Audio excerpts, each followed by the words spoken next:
Hi friends, పాలకూర పప్పు చేసుకోవడానికి ముందుగా ఒక ప్రెషర్ కుక్కర్ తీసుకొని టీ గ్లాస్ కందిపప్పు వేసి అలాగే కొంచెం శనగపప్పు కూడా వేసి ఒకసారి బాగా కడుక్కోవాలి. ఇలా కడుక్కున్న పప్పులో మళ్ళీ మంచినీళ్ళు వేసి ఒక అర్ధగంట పాటు పప్పును నాననివ్వాలి. ఇలా నానబెట్టి తినడం వల్ల గ్యాస్ రాకుండా ఉంటుంది.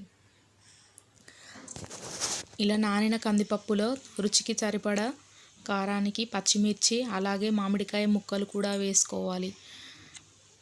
1/2 టీ స్పూన్ పసుపు కూడా వేసి కుక్కర్ పెట్టుకొని విజిల్స్ రానివ్వాలి. 5 నుంచి 6 విజిల్స్ వచ్చాక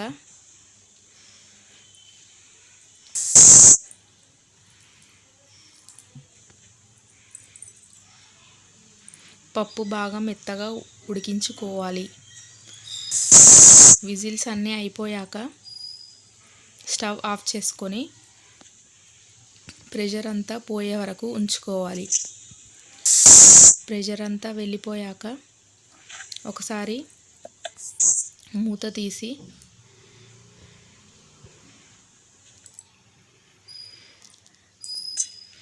ఇందులో మనం ముందుగా కడిగి శుభ్రంగా చిన్నగా కట్ చేసి పెట్టుకున్న ఒక 4 కట్టల పాలకూరను ఈ పప్పులో వేసుకోవాలి. ఒకసారి బాగా కలిపి ఇందులో వాటర్ కూడా వేసి మళ్ళీ ఒకసారి కలుపుకోవాలి. బాగా గట్టిగా ఉండకుండా చూసుకోవాలి. ఇప్పుడు ఇందులో రుచికి సరిపడా ఉప్పు వేసుకోవాలి. పాలకూరను ఇప్పుడు వేయడం వల్ల పాలకూర కలర్ మారకుండా ఉంటుంది.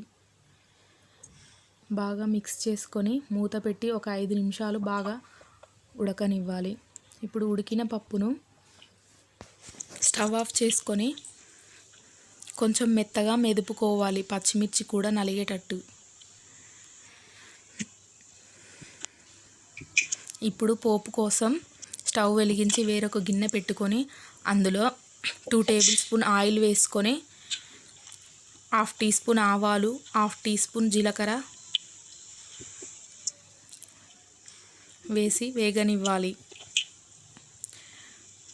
ఇవి బాగా వేగాక 3 ఎండుమిర్చిని ముక్కలుగా చేసి వేసుకోవాలి. ఇవి కూడా వేగాక 5-6 వెల్లుల్లి రెబ్బలను దంచి వేసుకోవాలి. ఒకసారి కలుపుకొని బాగా వేగాక కొంచెం కరివేపాకు అలాగే కొత్తిమీర కూడా వేసుకోవాలి. బాగా వేగాక 1/2 టీ స్పూన్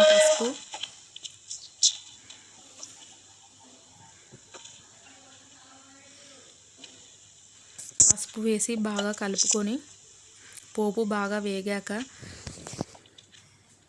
పప్పును ఇందులో వేసుకోవాలి.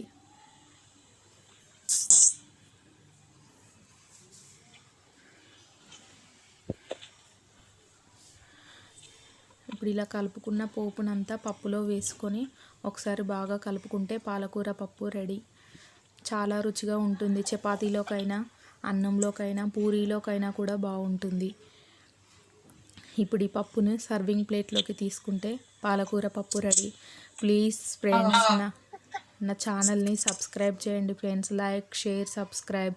మరిన్ని వీడియోస్ కోసం నా ఛానల్ని సబ్స్క్రైబ్ చేసుకోండి ప్లీజ్ ఫ్రెండ్స్.